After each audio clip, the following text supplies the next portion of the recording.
warahmatullahi wabarakatuh, sahabat pengguna YouTube, apa kabar semuanya? Semoga sehat bersama keluarga ya. Kami mohon maaf ya, dalam beberapa bulan ini kami jarang untuk upload video ya, membuat konten khususnya seputar dunia budidaya ikan hias maupun ikan konsumsi karena kesibukan pekerjaan dan lain-lain. Dan insya Allah mulai hari ini kita akan rutin untuk upload video ya bersama teman-teman. Kita belajar bareng-bareng melalui kanalnya si Malabapis ini.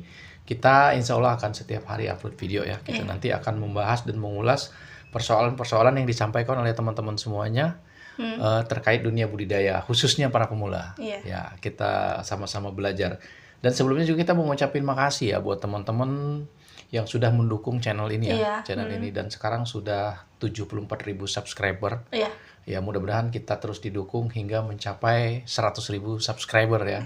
Ya, terima kasih buat teman-teman yang sudah tekan tombol subscribe dan like, itu semua akan memotivasi kami untuk terus bersemangat ya untuk membuat konten-konten seputar dunia budidaya. Oke teman-teman, malam ini kita akan membahas seputar kolam biovlog ya.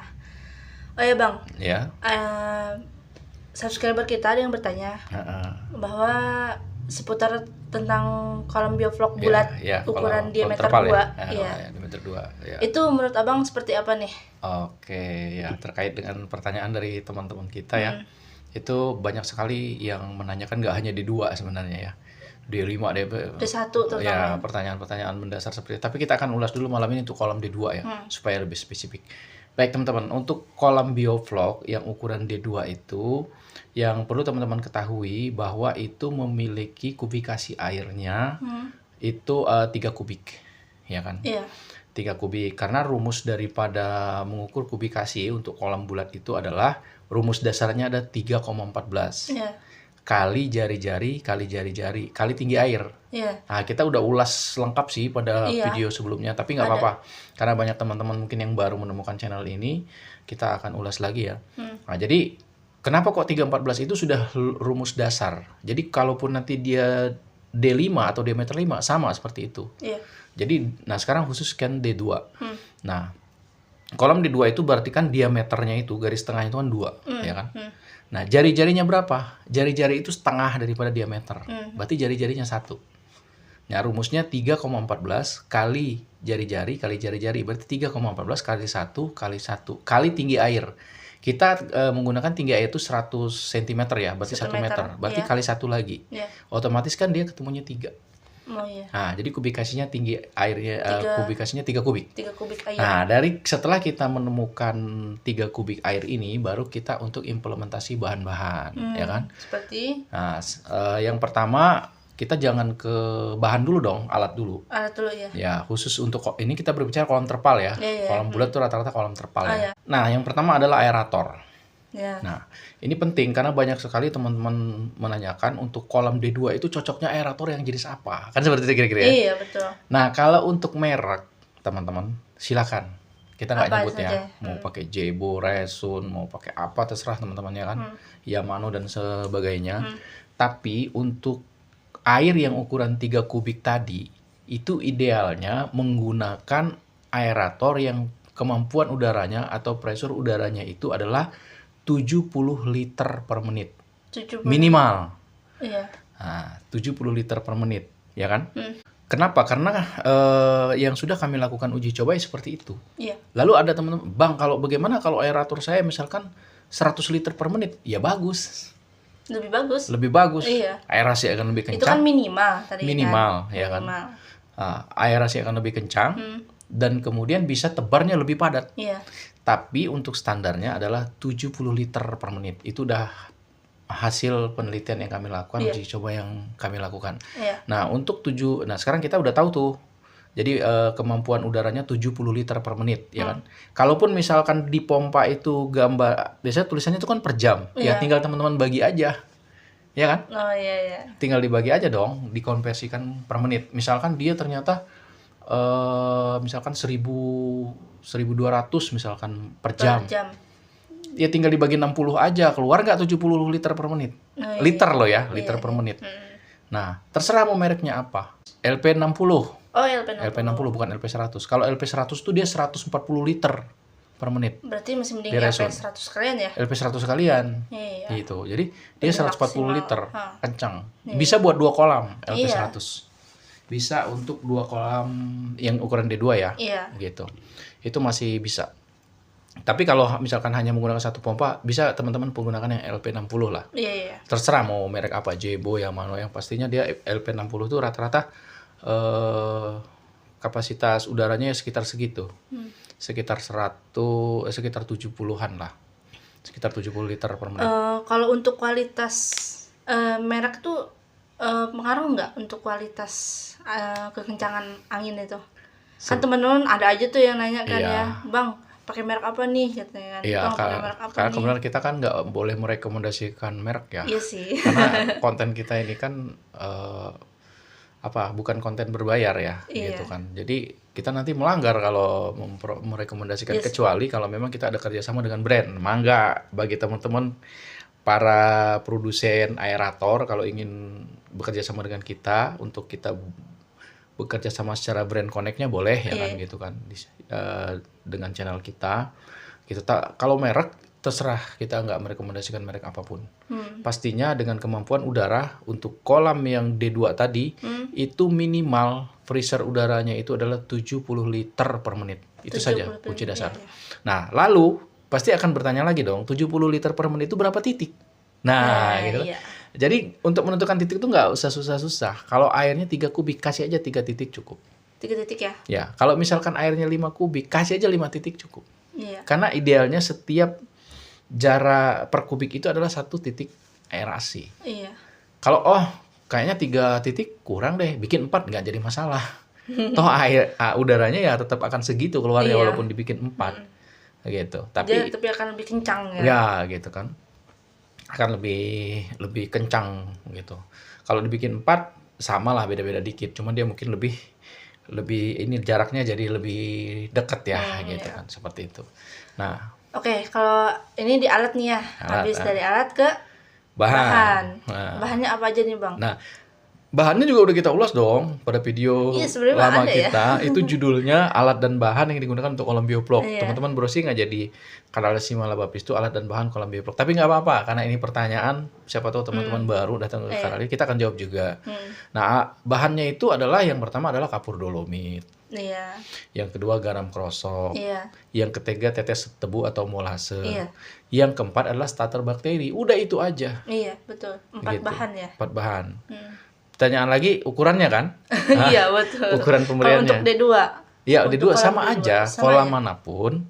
Jadi pemberian bahannya itu setiap kubik air, dolomitnya tuh 50 gram. 1 kubik air? Ya, seperti video tadi udah kita upload ya, kita cara memberi dolomit. Jadi setiap kubik air itu 50 gram dolomitnya.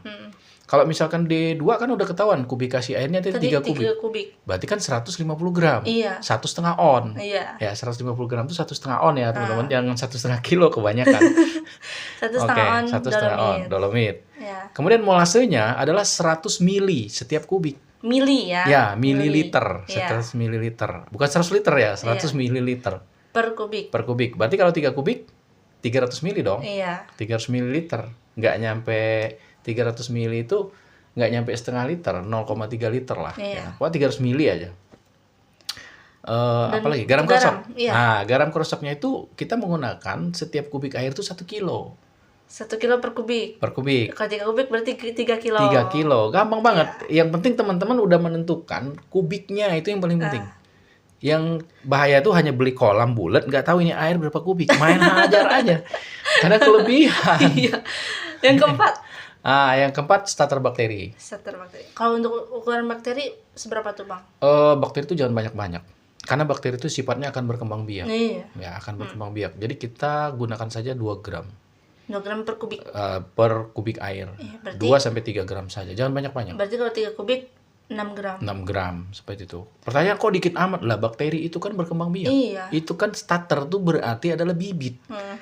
Setelah kita tanam, dan makanya kalau selesai kita masukkan dolomit, masukkan garam, berapa hari kemudian setelah pH-nya bagus kita masukkan molase, baru kita masukkan bakterinya. Iya. Dan setelah itu kan dijedah tuh, nggak langsung dikasih ikan. Iya. Nah, kan teman-teman Ada yang nggak sabaran, habis dikasih langsung ikan. cemplungin ikan. Ya salah. Nggak boleh. Jadi kan harus menghidupkan dulu bakterinya. Itu jawabannya. Jadi kenapa kita biarkan seminggu, 5 hari, atau kadang-kadang nyampe 10 hari?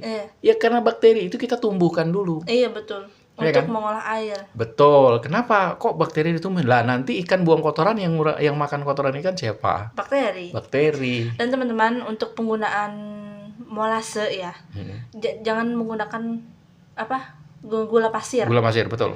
Kita sudah meneliti ya. Betul. Ternyata betul. menggunakan gula pasir itu bikin asam ke air. Nah, kurang bagus. Dulu kita pernah menyampaikan dan banyak juga dari teman-teman di YouTube ya, di medsos yang katakannya molase itu bisa diganti dengan gula pasir. Ternyata Itu setelah kita peneliti, enggak, itu penyesatan ya, iya. pembodohan ya, nggak boleh gitu. Dan ternyata gula pasir itu beda banget dengan molase. Iya. Kandungannya. Kandungannya beda banget. Kita nggak tahu ya di gula pasir itu kan bukan sebenarnya dari tebu juga. Iya, dari tapi tebu kita juga, nggak cuman tahu. beda gitu kan ya. Ya kan, dia kan sudah beda dengan tetes tebunya tadi kan.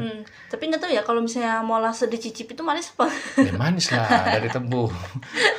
Molase kayak kecap kan bentuknya kalau molase. Iya. Kan? Ada yang nanya beli molase di mana bang Dolomit? Nah itu Banyak. pertanyaan dasar. Banyak, silakan kunjungi situs belanja online teman-teman. Iya, mau berapa banget. ratus liter juga dikirim. Yang mau beli garam, yang mau beli Dolomit juga banyak. Banyak banget sekarang. Pokoknya gampang. Yang penting keinginan nih buat berbudidaya ya. Iya. Gitu. Apalagi tentang kolam D2? Apa ya? Listrik? Iya, untuk kapasitas listrik berapa tuh? Tergantung pompa. Kalau kita pakai pompanya yang kapasitas pressure udaranya 70 liter per menit, itu biasanya cuma berapa watt? Sekitar 60 watt, 70 watt. Ya berarti 1 bulan itu ya paling sekitar 150.000. Iya. Ya, untuk itunya doang ya. Iya, untuk kolam satu. Kolamnya doang, kecuali kalau misalkan nyolok kulkas, nyolok mesin cuci. Iya, beda lagi. Gede ini listrik yang disalahin kolam gitu kan. Iya. Maksudnya khusus untuk itu. Iya, khusus untuk pompa. Nah, untuk pompa. Udah selesai alat bahan. Ya. Kayaknya nggak lengkap kalau kita nggak ngulas bibit dong. Iya, betul. Iya kan. Bibitnya berapa tuh bang? Kalau untuk ketinggian air 100 cm, ya kan. Dengan air 3 kubik. 3 kubik tadi ya 100 cm. Idealnya, lagi-lagi tergantung aerator. Kalau aerator standar kita gunakan yang pressure 70 liter tadi, itu kita hanya dibolehkan itu 100 ekor setiap kubik. 100 ekor 100 ekor saja ya. Jadi kalau 3 kubik berarti 300 ekor. 300 ekor. Ya. Berarti idealnya segitu ya teman-teman. Tapi kalau misalkan pressure-nya lebih kencang, air cuma 3 kubik digunakan misalkan LP100. Berarti kan pressure udaranya sekitar 140, 130, 140 liter. Kenceng banget tuh. Iya. Bisa lebih dari 100. Misalkan berapa? 500, 700? Kepadatan. 500? Enggak, maksimal itu di 150 sampai 200. Oh ya. 150 sampai 200. Jadi segitu ya bibit. Kalau misalkan kalau ukuran terserah. Sama aja walaupun ukuran sejempol, 2 jari, 3 jari, ya kepadatannya kita kan berbicara kepadatan. Iya, betul. Bukan bobot, ya kan? Iya. Jadi misalkan sejempol, kalau bibit sejempol gimana bang? Banyakin? Ya kagak, kan dia bakal ngegede juga nanti. Iya, betul. Ya kan? Iya. Gitu. Jadi sering-sering kesalahan. Ini khusus buat teman-teman pemula ya. Kalau misalnya budidaya skala besar tuh udah pastilah nggak akan membahas masalah ini. Sekali lagi channel ini kita buat teman-teman pemula. Sama kita juga Iya, sambil kan? meneliti, sambil mempelajari metode-metode baru ya kan. Iya.